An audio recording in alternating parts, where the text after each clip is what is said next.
The Gate of Tears, or the Strait of Bab-el Mandeb in the Red Sea, is fast becoming a new choke point for the global oil supply after the Houthis entered the frame in the Middle East.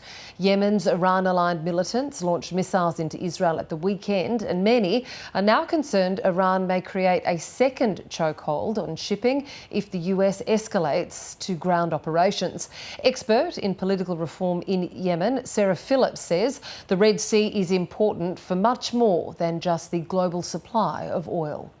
It's very important just on its own. About 10–12% of oil travels through that narrow choke point each day. But when you combine it with the problems in the Strait of Hormuz, it's really very significant. You're making it almost impossible to make that crucial voyage from Europe into the waters so that they can reach Asia or Australia. You're extending the amount of time that will take by a very, very long period. So it's not just oil, it's a very strategic and important corridor for many countries, isn't it? It's strategic for a number of reasons. It's not just oil, of course, that's going through there, but a lot of global trade as well. But then, of course, you've got a lot of submarine cables there. So estimates range from sort of around the 15 to 18% mark of just how much internet traffic flows through this narrow band of water. These cables are not well protected. They're very easy to disrupt. And so that's another potential card that the Houthis have in their back pocket. They don't need to play it. They just need everybody to know that they have it, and people know that they have it. Before we talk about the significance of the Houthis entering this conflict, if they were to effectively block this very narrow strait, what pressure does it then put on other trade routes? Well, it means that those routes have got to be they've got to be taking even more. Now, it's really that the two would be compounding one another. I'm sure you and many of your viewers would remember when the boat got stuck in the Suez Canal, and just how disruptive that it was. And so now it's not only that is potentially on the cards, but also that's combined with what's going on in the Strait of Hormuz. So the combined toll could be pretty significant. And again, I think that's likely what they're banking on. So what would then the butterfly effect be for Australia? What do you see as some of the direct ramifications if they were to squeeze the Gate of Tears or the Strait of Bab-el Mandeb whilst they're doing the same in the Strait of Hormuz? So oil is a globally traded commodity. So by constricting supply in one area, you are increasing the price. And then if you're constricting it again, the price goes up again. So this is all going to increase the demand on less availability on oil, which pushes the price up. So Australia, but all consumers worldwide feel the impact of that.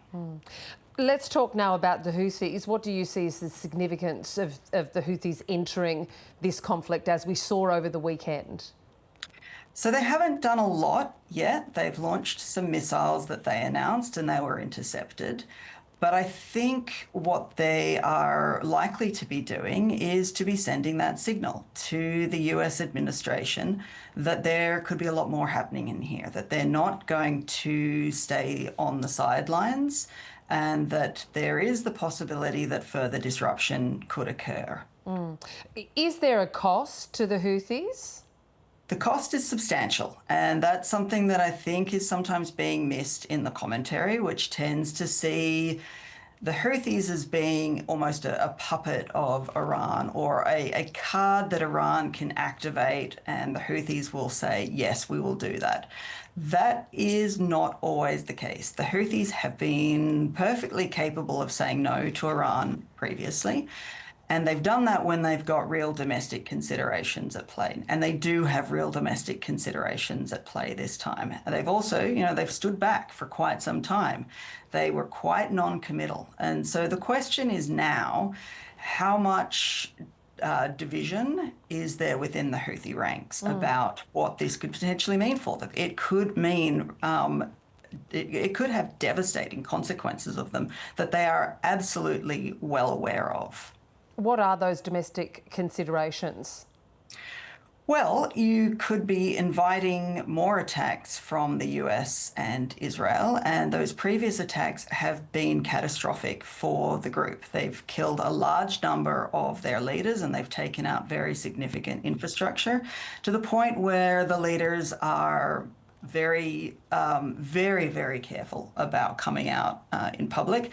Nobody's seen Bab-el al-Houthi for a very long time.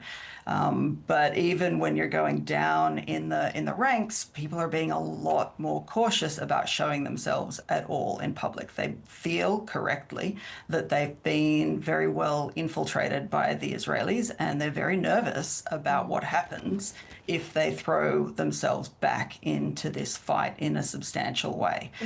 But they also have the Saudi Arabia factor to consider as well.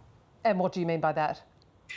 Well, the Houthis get actually a lot of aid coming in from Saudi Arabia. They get a lot of money and they are using that to support their followers and to pay salaries and just sort of keep everything at bay. Now, if they really threaten Saudi Arabia again, and closing down the strait in a substantive way would be a big threat to Saudi Arabia. Or if they become more militarily involved, particularly against Saudi Arabia, that jeopardizes that deal that they've had between them. Also, it gives more rationale for outside forces to begin to support Yemeni forces on the ground in earnest. There's plenty of forces who want that support and who would like to fight the Houthis, but they haven't done it yet. So the Houthis are weighing all of these possibilities in together. And if they come down on the side of, well, we might not go this far and support Iran, you know, there'll always be that base support. But if they don't go to where Iran wants them to go to, how damaging will that be for Iran in their strategy? Well, it's not certain yet what Iran has communicated to the Houthis. You know, I think they want the support, but some people believe that they've been saying, you know, hold off, wait, let's see. Others are saying that they're frustrated about the Houthis' reticence to become involved. Now, we can read those tea leaves as much as we like, but for the Iranians, it is extremely useful for them to have the ability to potentially shut down the Bab-el Mandeb, or to at least be able to threaten it. Dr. Sarah Phillips, some really interesting points there. Thank you very much for your time. My pleasure.